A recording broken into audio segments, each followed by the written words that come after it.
Well, good evening to all of you. Hey, welcome to Sty Times. Yep, it's another one. Yeah, yeah. We're really pounding out these Sty Times.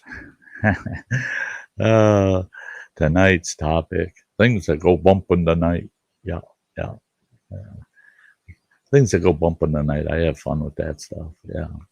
I got to shout out the folks that jumped in the chat early before the show started. JCT was the first one in, giving a thumbs up.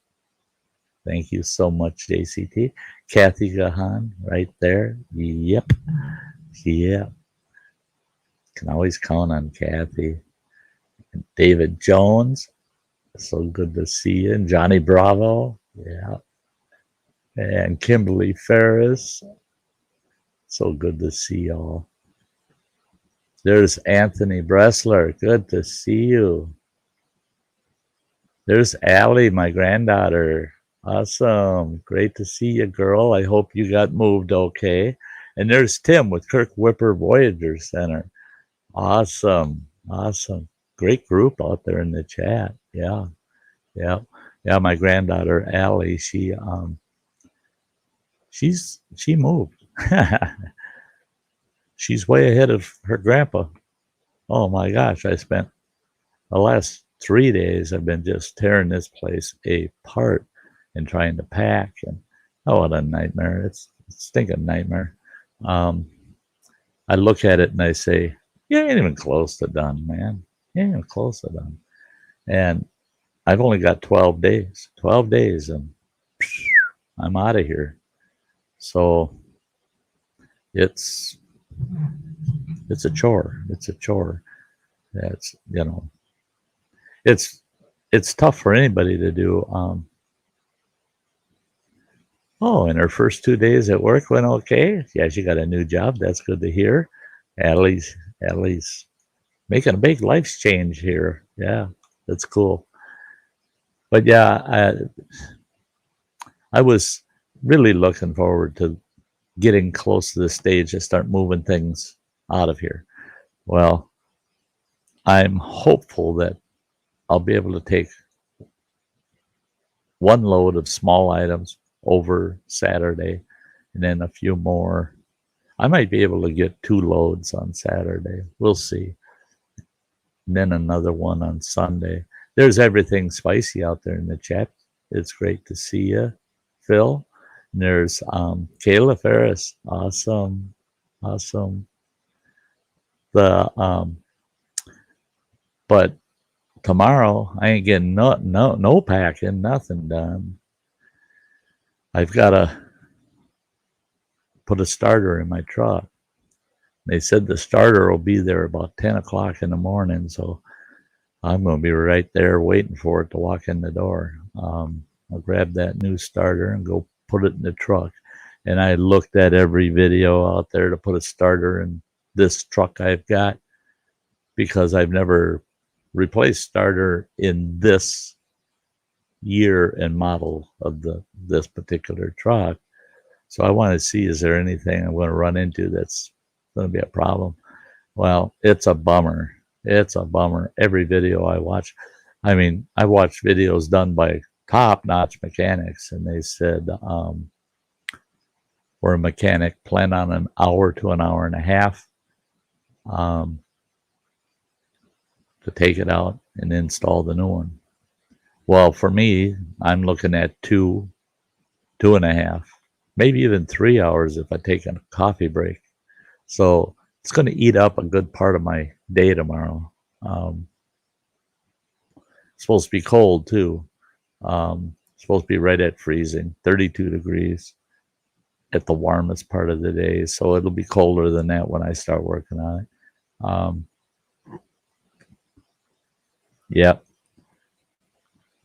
So yeah, so I got all day. Tomorrow's all messed up. So, but I'm hoping to go to bed early tonight, and I hope nothing goes bumping tonight. Because those things that go bumping tonight, they'll keep you up, make it hard to fall back to sleep. You know, I'm sure all of you have had that experience. I haven't really met anybody that hasn't, in one form or another, experience that thing that goes bump in the night. We just don't expect it, you know. If it's a sound you're not familiar with and it goes bump in the night, especially when it's night, boy, that just gets your wheels turning. You start thinking, what in the world is out there? You know, something's out there. Something's out there to get me, you know. Why is that? Why is that? Why do we get so nervous with things that go bump in the night? Well, that goes way back.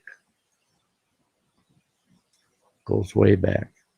You think about man harnessing fire. They say, boy, that just really made man advance because now he can cook and he can do this and he can do that. And I say, I agree, but that's not why man advanced. It's because man finally got to sleep at night with a fire. He kept that fire going, just raging. So the things that go bump in the night don't come and get you, you know? Now they can sleep at night, you know? So they were able to be a little more creative and inventive the next day because they had fresh minds. They were able to sleep. I tell you, over the years, I've had so many bumps in the night that I could not explain. And I love it because when I tell somebody, oh, I heard this in the middle of the night, oh, everybody's got it. Well, everybody knows what that was, you know. Hey, hunting and stuff with J&J's in the house. Great to see you. And I keep telling people, you know, it's natural that things go bump in the night. It's not a weird thing, you know. There's always something going bump in the night. Always. I've had many a people be out camping and they're not familiar with camping. It's like their first or second time out, and they'll say all of a sudden in the middle of the night, Sty, did you hear that? And I go, well, what? They'd say, well, didn't you hear that? There's a thump out there in the woods. Well, yeah. There's something out there, they'd say. Well, yeah, there's always something out there. The world is alive, day or night. The difference is when it's dark, noises that would barely catch our attention during the day all of a sudden got us throwing another log on the fire or turning on a flashlight. Or if you're in the house, turning all the lights on in the house. The only thing that protects us against things that go bump in the night is a lot of light, you know. We just love our light. We love our light. Well, hello, Mystic Bunny. Good to see you there, Jan.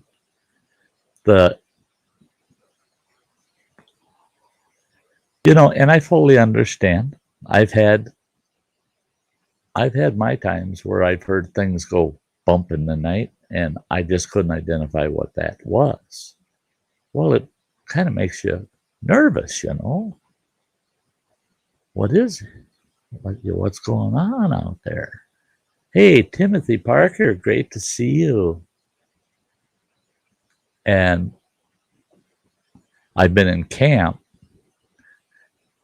I have to say some of the weirdest noises I've heard is while in camp. You know, I'd be out in the middle of nowhere camping and you'd hear weird noises, weird bumps in the night.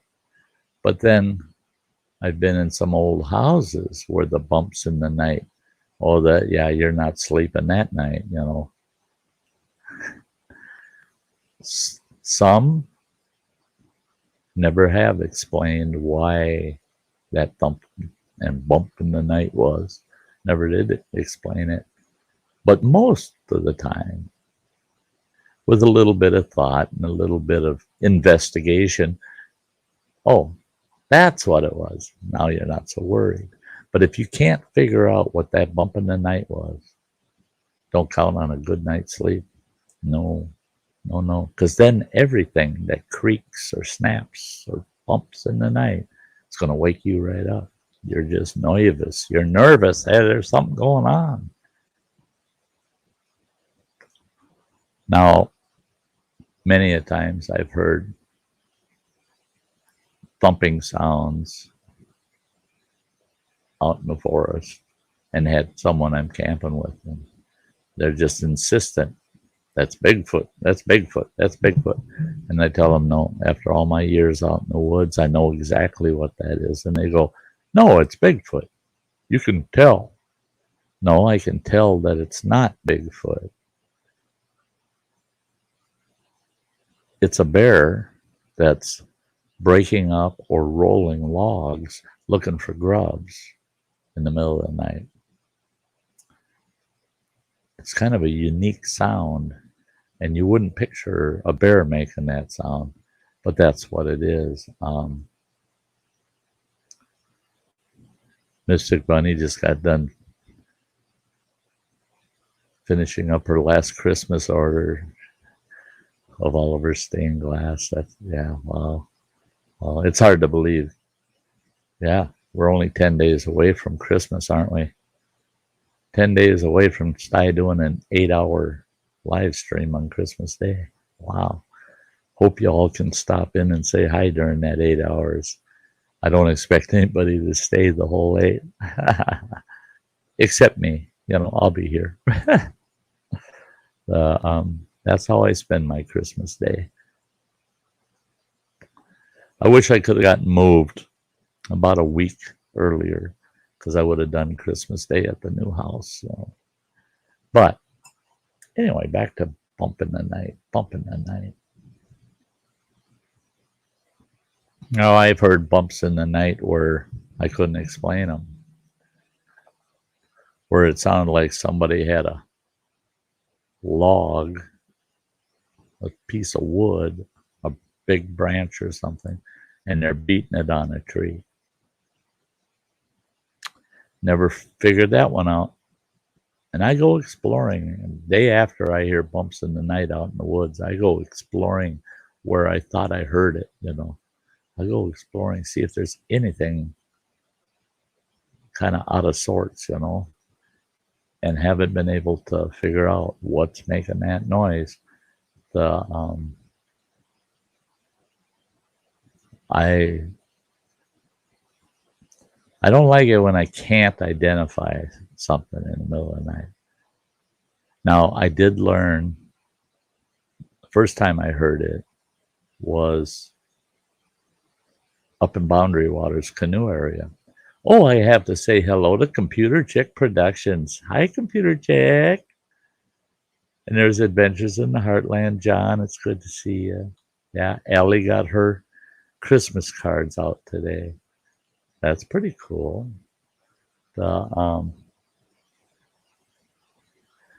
Yeah. So there I was up in northern Minnesota in Boundary Waters, and I was camping solo. And I'm way out on this lake on a little island. Camping. I was paddling, I was canoeing. And I'm camping on that little island. And middle of the night, I could hear a baby crying. Could hear a baby crying. Weird sound. There's 2 animals that do that. Well, I found out. It freaked me out. All night I could hear that. And I thought, there's somebody else camping close by that's got a baby with them, you know. Talking to a couple of people later and told them what I experienced, and they laughed and they said, yeah, you're hearing a bobcat. And a bobcat will meow a sound that sounds like a baby crying. Well, when I moved to northwestern Montana, I heard it again, but it was more pronounced, a lot more pronounced. find out that mountain lions do the same thing. So here out in Montana, I'm in a little pup tent up in the backcountry camping by myself. And I hear that and I'm laughing. I'm going, doggone bobcat, yeah, doggone bobcat. And it was a full moon that night. And I come out of my little tent and I'm sitting there and I'm just kind of looking out over this little valley that I'm in, tiny little valley. And on the other side, there's a ridge. And I could hear it right across from me. And I'm looking. And then I seen it walking. That doggone mountain lion mewling like that. Now, if I hear that sound, I don't know. Is that a mountain lion or is that a bobcat? I'd rather deal with the bobcat. But things that go bump in the night, they'll keep you on your toes all night. Oh, well, everything spicy is saying, Sty, have you ever been camping late fall when walnuts start falling? I've never camped near a walnut tree when they start dropping, but I've camped in oak groves when the acorns are dropping. All night, man, just boom, boom, boom, boom, boom, boom, boom, boom, boom, boom, boom, boom, boom, boom, all night long. Yeah, talk about keeping you awake, man. Those are things that go bump in the night, especially when they're bouncing off of a tent. Hey, Raven, the blackbird's in the house. Good to see you, Russell. Yeah, acorns.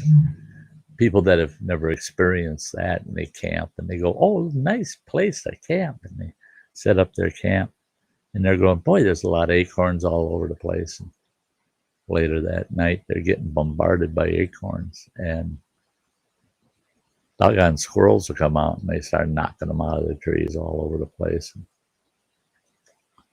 Now, that's one thing that goes bump in the night that really, really throws people. I've been in camp and had people say, what in the heck is something's coming into camp? And I'd stop and I'd listen. And I'd go, no, that ain't nothing to worry about. Listen to it. It's got to be big. You can hear it coming through the woods. No, it's just a little rodent going through the forest floor through the leaves. But it sounds like a big animal coming through. And then here it comes out as a little pine squirrel or something. And he's digging through those leaves, coming through the forest towards your camp. And it sounds like a doggone bear dragging his feet. It's just a little squirrel. Just a little squirrel. But if you're in your tent and you're half asleep and you hear it, it's just like, oh no, we got a bear coming into the camp. No, you got a squirrel.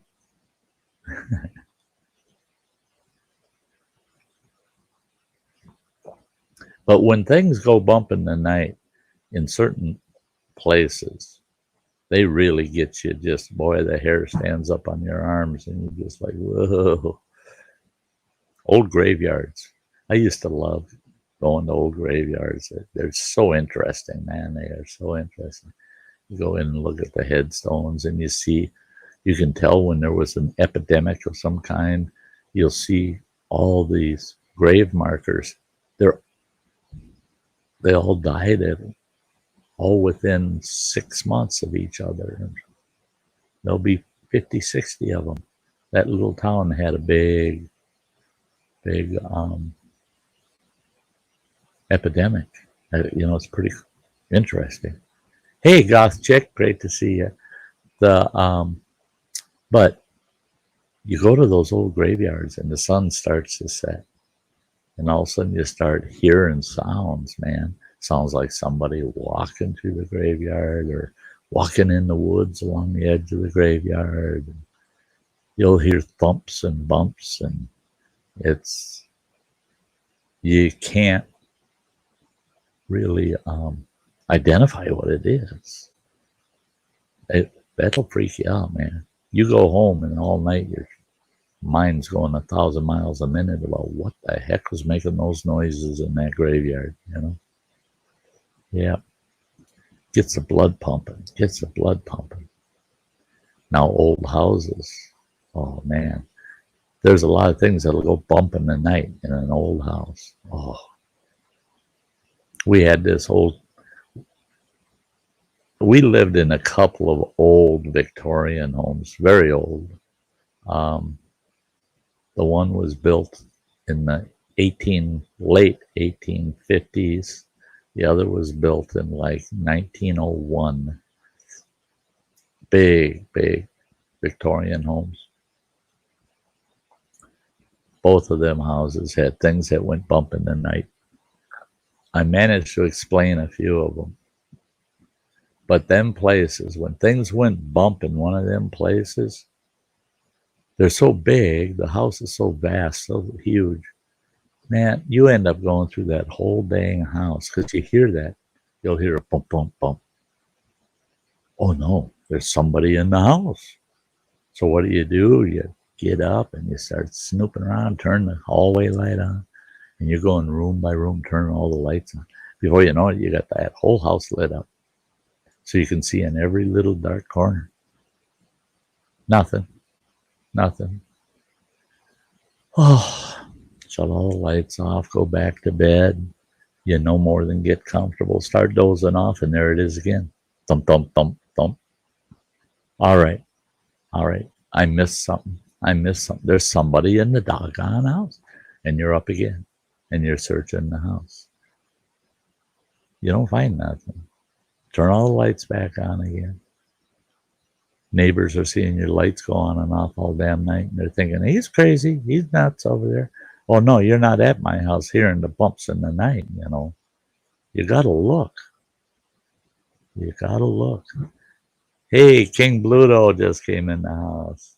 Yeah, it's a poltergeist. The one Victorian house we had something that went bump every day. We'd get home from work in the evening, and we'd get our dinner together, and we'd sit in our living room and eat our dinner and watch TV. And this house was huge. You walked in the house, it's got a small foyer you walk into, and it's all the downstairs of it. It's all archways, and they're all dark oak, and it's got dark oak pillars, staircases all oak with fir strip steps. Beautiful old house, but huge. Ceilings are all 10 feet, first, second floor, and then the third floor is more of a attic, but it was huge. And that house was it was 42 feet wide and 75 feet long, 2.5 stories. Awesome house. But we'd be sitting in the living room eating dinner, got the TV on, and you'd hear somebody coming down the staircase. Because when you come in the house, like I said, there's a small foyer, and then you walk into what would have been like a front room, sitting room kind of affair, right? A den. And it was big. Then you walk into the living room, and then you walk into the dining room, then you walk into the kitchen. Now, this house had been turned into a duplex. It matched. Both sides were identical. Except that on one side, the staircase going to the upstairs was in the den. The other one, the staircase was in the living room. Big staircases too. Well, we lived in the side that had the staircase in the den. We'd be sitting in the living room, and we could hear somebody coming down those stairs. Thump, thump, thump, thump, thump. Then they'd stop. Well, that makes sense because you come down a set of stairs and there's a landing, and you turn and you come back down the rest of the stairs. So it would be thump, thump, thump, thump to the landing. be a hesitation, maybe about a minute long. And then you'd hear that those steps coming back down the rest of the stairs into the den. Thump, thump, thump, thump, thump to the den. Kind of faster than they were coming down from the very upstairs. You wouldn't believe how many times I'd jump up and run and look around into that den. I want to catch whoever's coming down them stairs. There's a spook or something coming on them stairs. Months we dealt with that. And it rarely changed much. There were some days wouldn't hear it at all, but then typically you did. I don't know what it was, but there was one day I just happened to hear it starting upstairs. And I got into the den and I looked. Well, at the landing in the stairs, there was this big, tall window. That window was 6 feet high. There's just it was used to let natural light in. And it's up in the middle of that big staircase. And I could hear the steps, and I'm watching. And here they come, thump, thump, thump, thump, thump, thump, down to the landing. And I just waited and waited. About a minute went by, and here they're finishing off, coming into the den. Thump, thump, thump, thump, thump, thump. I figured it out, but it took months and had us freaking out because at the head of the stairs, on the second floor, at the head of the stairs was the doorway to the master bedroom, and up there was a weird round tower. Each corner of the house had one of these big towers, and that was a sitting room up there with windows all the way around. And we always thought, boy, if somebody wanted to off themselves, just jump out of the tower, So I figured it's spook. But that spook's hanging out by our bedroom, man. I don't like that crap. Neither did the ex-wife. Well, I figured it out that day. Because when I heard the steps coming down those stairs to the landing, that's when I realized the sun was passing that side of the house. And as the sun is passing, it seems like the sun moves quicker in the evening. The sunlight would hit those stairs and pass over the stairs as the sun's going by. Well, what it did was it heated up each step as the sun went past. And each step as it heated up, it would pop, pop, pop, pop, pop, pop. That's what created the sound of steps coming down. And at the landing was just big enough that it took a while for the sun to get far enough past the landing to start hitting the stairs, finishing off into the house, onto the downstairs. So here it was the sun hitting those stairs. And we, just to test it, we kind of, every day when we heard it, we'd go and we'd look, yep. And the days we didn't hear it, we'd walk in there and look and figured it out. Oh, man, it's cloudy out there, ain't no sunlight. If it's gray and gloomy, no spooks on the stairs. And in the winter, they were really fast because it's like the sun moved quicker in the winter. And you could hear it's just almost like a kid running down the stairs. Thump, thump, thump, thump, thump, thump. Thump, thump, thump, thump, thump. And that's it. You only hear it once a day. Always when the sun was passing. Yeah. It's enough to freak you out, eh? Ha ha ha. Yeah, it was nice to have figured it out. It's great to see you. Get her done, Granny. Get her done, Granny's out there in the chat. Love it. Okay, guys, we're at the halfway point. I got to shout out my channel members. These folks are awesome. They're awesome. They help keep the channel alive. So here they are. Don't go anywhere. There's less than a minute. I'll be right back with you.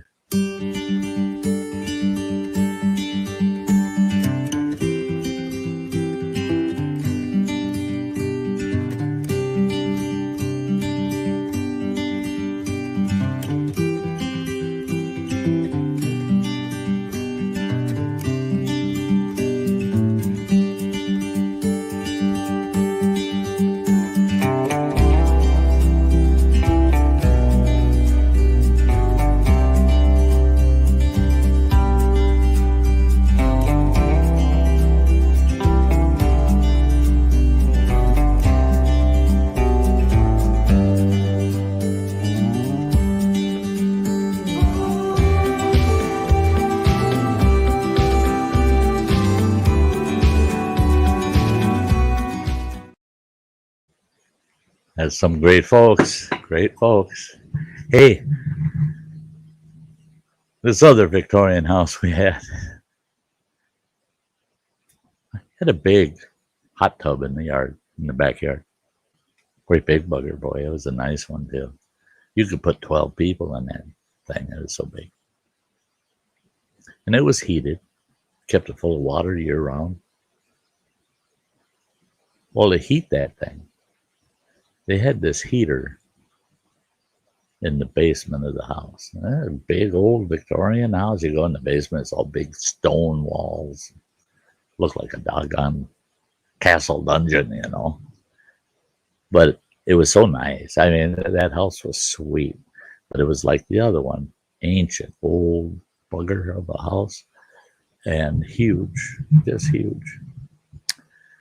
Well, down in the basement, you had your hot water heater, your furnace, all that equipment. And then you had the heater for that hot tub. Well, this was some custom-made hot tub heater that this guy had put in there. It was gas-fired, right? Well, we loved the place, man. Hot tub, go out and sit in that hot tub in the evenings. Oh, it was so comfortable. And even in the winter, man, you could go out there. If you get the snow all cleared out, run out there with a pair of boots on and your swimming trunks and jump in the hot tub, man. It could be 10 below zero and you're sitting in this hot tub going, can't beat it, can't beat it. Water's right at around 90 degrees. Yeah, you're loving it. Well,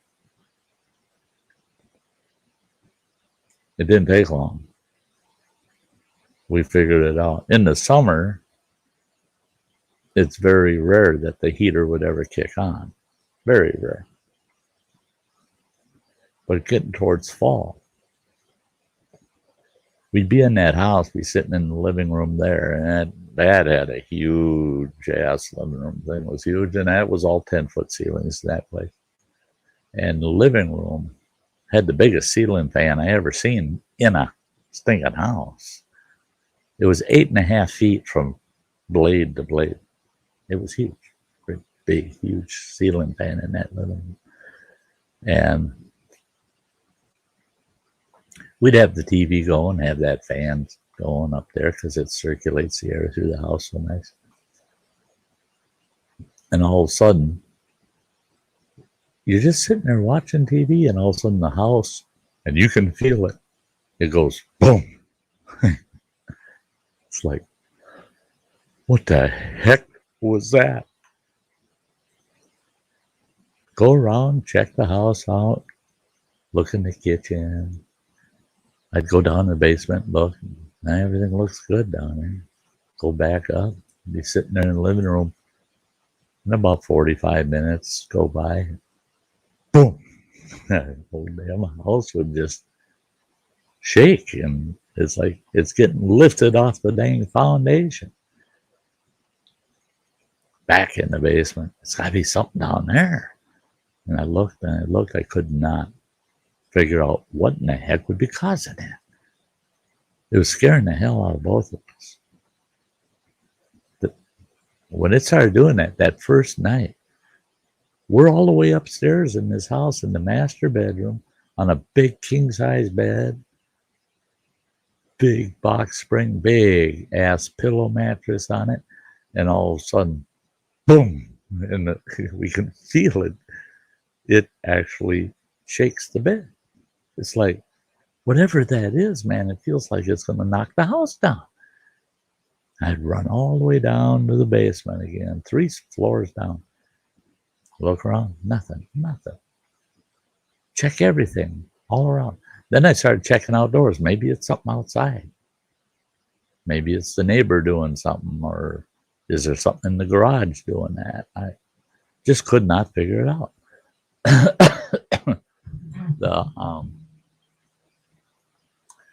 But what it was the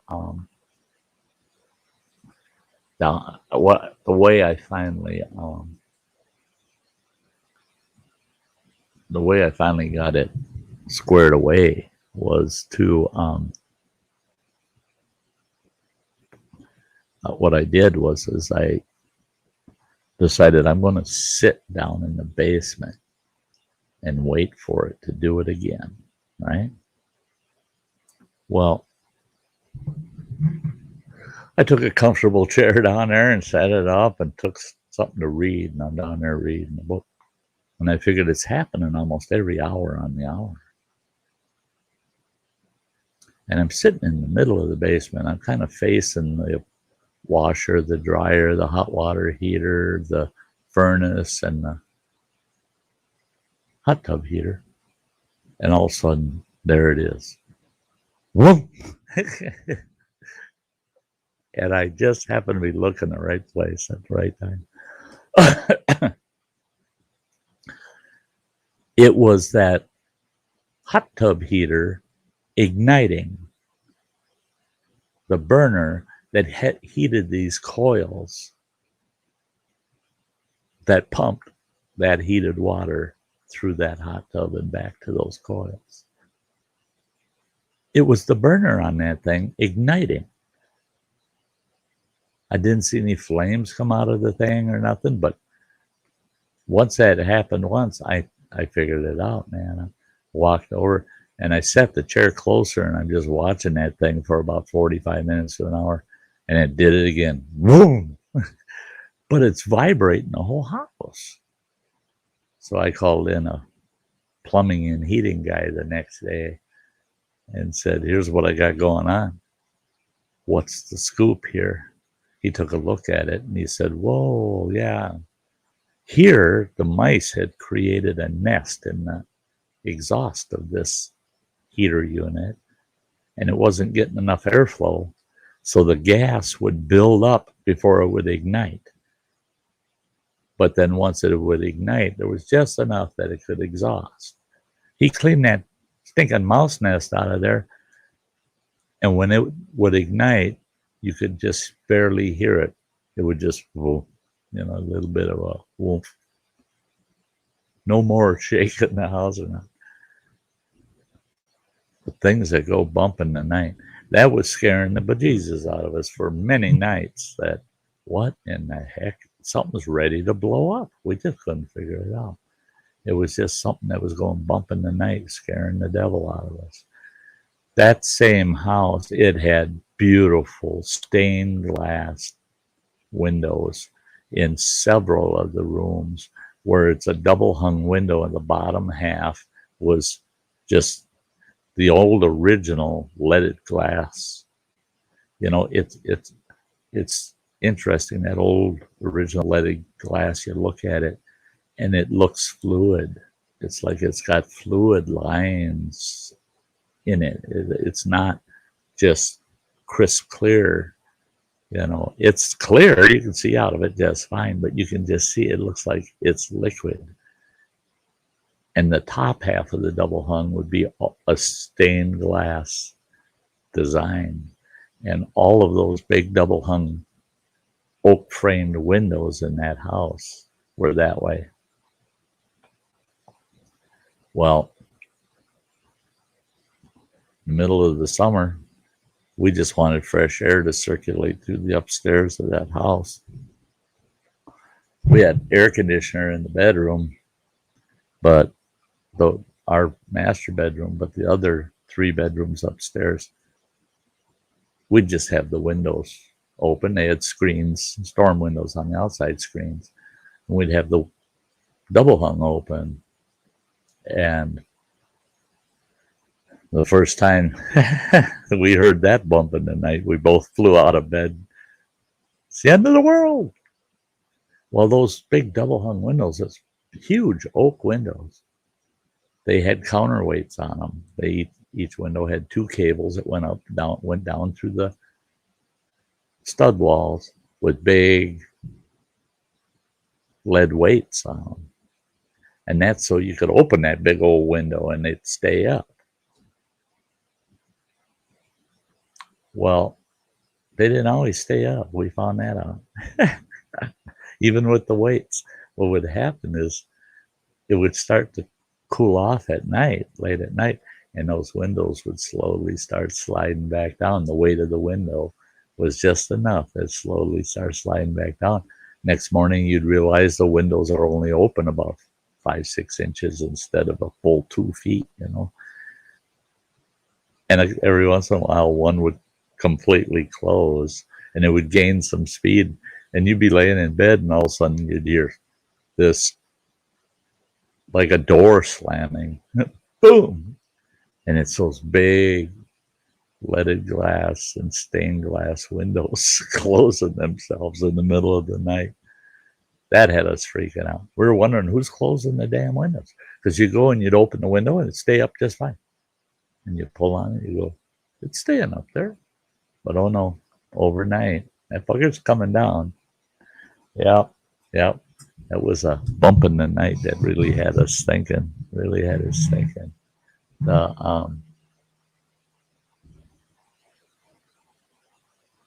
I'm just taking a quick look. There we go.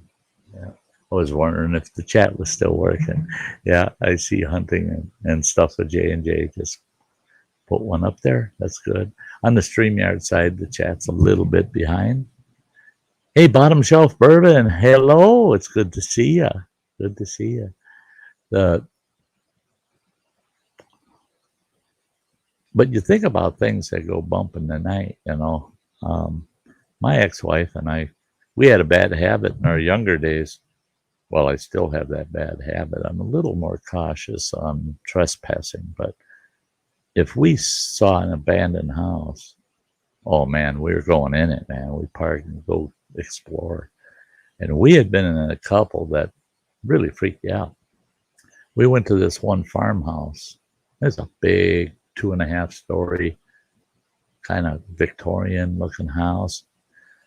Found out it was built in like 1846, and it had a carriage house with blacksmith on the property. It had a barn, horse barn, corrals and the like. And what they did was, over the years, they quit using the house. They moved, whoever owned it had quit using the house. And over the years, the owners of the property started leasing off all the farmland. And it got to the point where just where the house and the barns, outbuildings sat, and the yard, which their yard was full of apple and plum trees. It was pretty awesome. But other than the yard and the buildings, it was all cornfields. And when we saw that place, you could just see that house kind of poking out of the corn, right? Well, what they had done was literally, they plowed right across the driveway. That house and those buildings were totally surrounded by corn. There was no longer a driveway into it. You had to go through the cornfield and come out the other side into the property, into the yard. Couldn't help ourselves, man. When we saw that, we had to go explore. So we hiked in there and realized, yeah, it's totally surrounded by corn. Wrong time of year, though. Right at the peak of the season, right at the end, just before the corn starts turning brown, right? It's still green, but that's all the taller it's getting. And that corn that year was tall. It was running 7.5 foot tall on the average. So you're totally surrounded by this corn. And when you're in the yard or on the main floor of the house and look out, you can't see anything. You can't see the road, nothing. You can't see nothing but corn, walls of corn all the way around you. We explored that house, and it took us almost a whole day to explore it because we kept freaking out. First thing we did was this. We come in the house, and there's a staircase going upstairs, and we agreed, let's go all the way upstairs, explore the whole upstairs, come down, explore the main floor, then we'll go down into the basement, right? We got upstairs in that house, and we kept hearing doors creaking, like somebody's opening and closing a door. It was pretty freaky, because the house, when they abandoned it, they left several things. There was these old wrought iron bed frames with mattresses still on them. And there was a couple of old wooden chests in the bedrooms. There was an old dresser, big dresser with a mirror on the back. You could tell the thing was ancient. It was like somebody was living in the damn place, but you knew they weren't because everything was covered with half-inch of dust. They would have left footprints, fingerprints, handprints, Looked like nobody had been in it forever, Hey, Roy and Becky's Travels, it's great to see you out there in the chat. But as we explored that place, the upstairs freaked us out. And it was very evident that was one beautiful home, boy. In its heyday, that was a beautiful home. That farmer, I found out later that farmer actually owned 1,200 acres, and he had a big operation going. He grew mostly corn, but he was into horses, man. He was a farrier, and he had 4 boys, and man, they ran that big old farm. They had dairy cows. They had the dairy barn. They had not a lot of dairy cows. They were milking like 40 cows, which is in its day, back when you didn't have power and stuff. That was quite a few cows. But the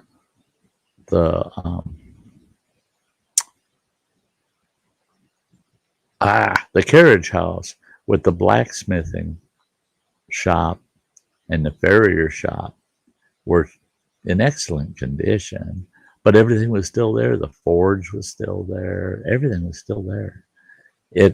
You looked at it and it's like somebody just walked away from it. It scared us though, man. Hearing all these noises up there when we're searching around those bedrooms. We get downstairs on the main floor. Now, we know that house was abandoned for a long time. That house had an indoor bathroom, had a big old cast iron claw tub, clawfoot tub, great big old one. But there was no plumbing. There was no plumbing in that house. And in that bathroom, there was a thunder box, what we called a thunder box in the day. It's just a wooden box with a toilet seat, a lid with a hole in it, and the front of the box would drop down, and they'd slide a pail in there, and then they'd take the pail out and dump it in the outhouse. In the kitchen, there was a hand pump at the sink. That was their only running water in that house, was that hand pump. And it was a huge house. In fact, if I recall right, it was 5 bedrooms in that house, 4 upstairs and a huge master bedroom downstairs. They were kind of modern. They had an old kerosene cook stove where it's just the top burners, and it had 4 burners in a row, and it ran on kerosene. That was in the kitchen. And then they had a wood cook stove that had an oven in it in the kitchen. Beautiful old place in its heyday, man. And you look at all the old wallpaper they had, it was so intricate. It had to have been beautiful, that place. Lots of woodwork everywhere. So that farmer was doing quite well. So we're in the living room, and all of a sudden we hear something, the sound of like something got knocked over in the basement. The thump, thump. I looked at the ex-wife and I go, "You sure you want to do the basement?" She's going, "Oh yeah, we got to do the basement." Well, I knew what that means, because our whole marriage, when she said we, that meant me, that I'm going to have to do it, and she'll stand back and watch, "Oh yeah, we have to do that."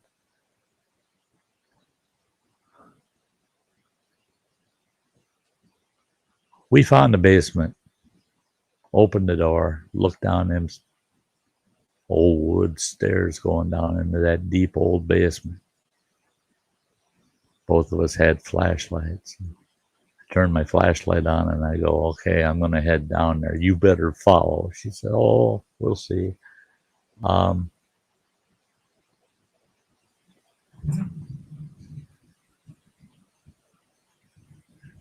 Yeah, get her done, Granny. I'd like to find a old house that's got good bones and move it to her lot. That would be cool, actually.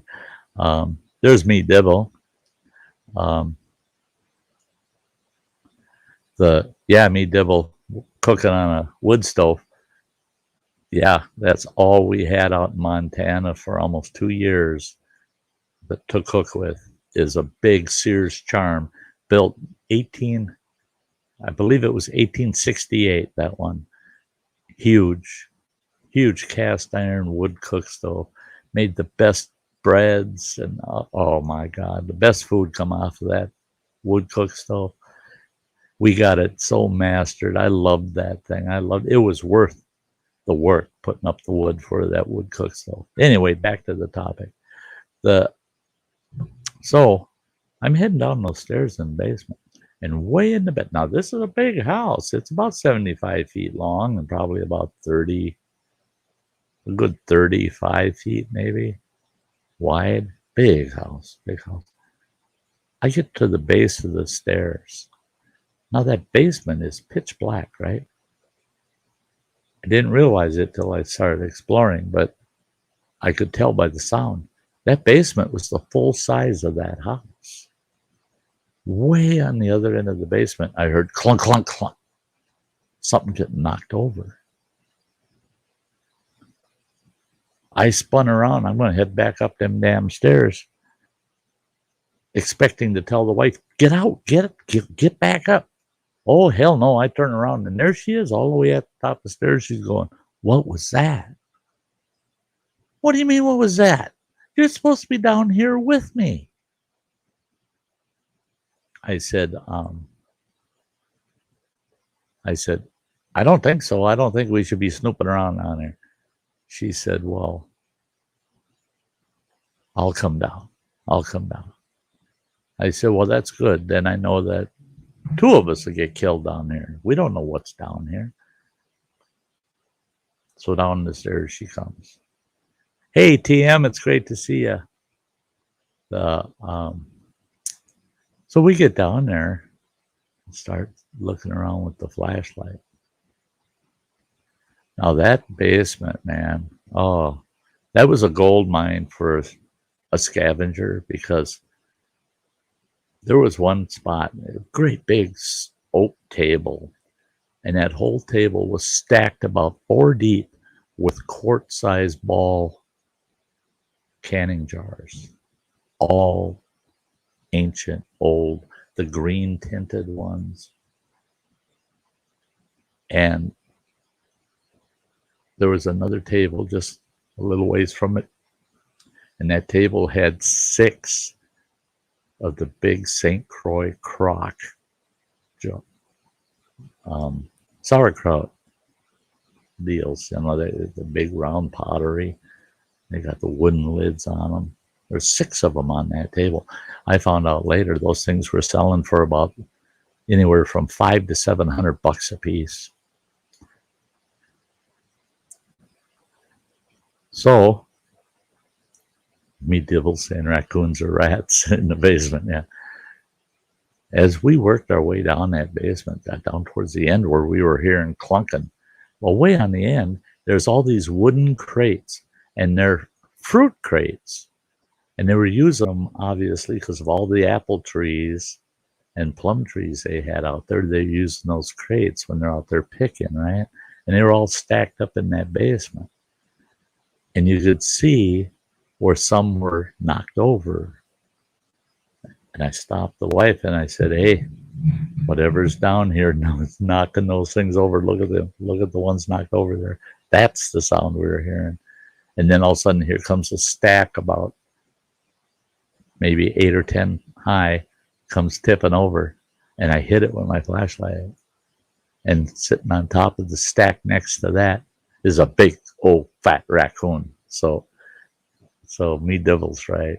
Yeah, it was a coon. It was a raccoon down there in the basement.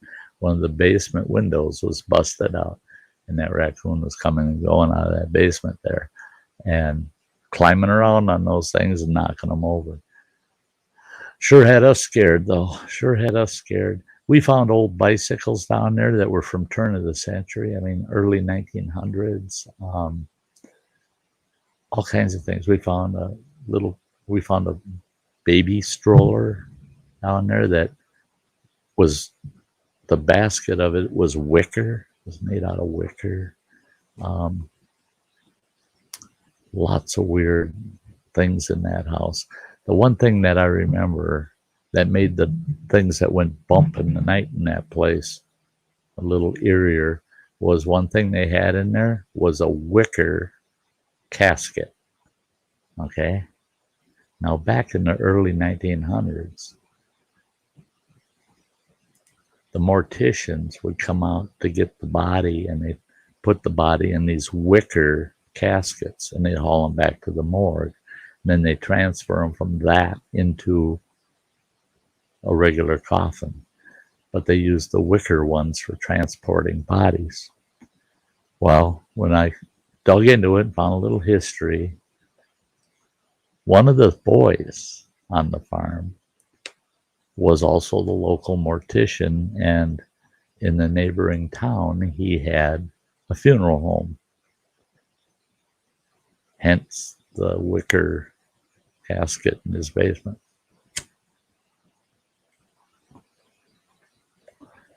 Just the fact that there was a wicker casket in that basement made that house seem freakier. But, yeah, me dibble. Everything that I recall in that house, now you got to keep in mind, this was over 40 years ago we were in there. And the last I drove past that place was probably 35 years ago. And there were people in there. They had actually harvested the corn, and it wasn't snowy out yet or anything. And they were in there, and they were loading up trucks and trailers with everything from the house and the carriage house and the barn. So whoever owned the property got wise and was hauling everything out of there, and I bet they all put it all up for auction and made a gold mine off of it.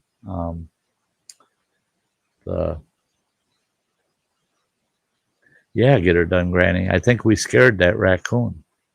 That raccoon heard things going bump in the night, coming down into his basement, you know.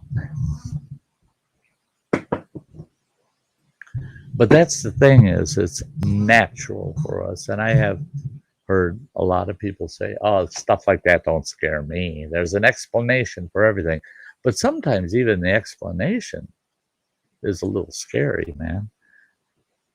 What if that was a rabid raccoon, had rabies or something?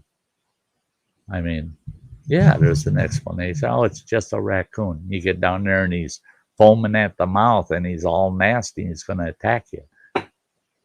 Yeah, things that go bump in the night, they can scare the hell out of you. Hey, Dr. Smith X, I'm sorry. I just realized you're up there in the chat. Great to see you. Great to see you. But there you go, guys. There's a little bit of thoughts on things that go bump in the night. I've got several more examples, but we don't have the time.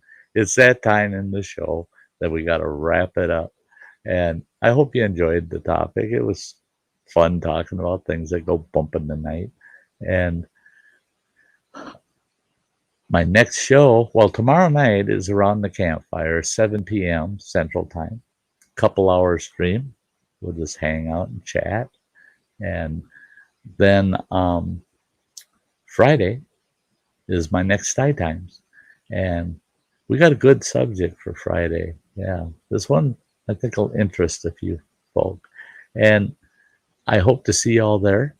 It's always awesome having you guys tagging along at Sty Times. And let's keep her going. Let's just keep on keeping on. And until I see you next time, you all make sure to take care of yourselves. Stay safe. Have a very nice day. Bye-bye, guys.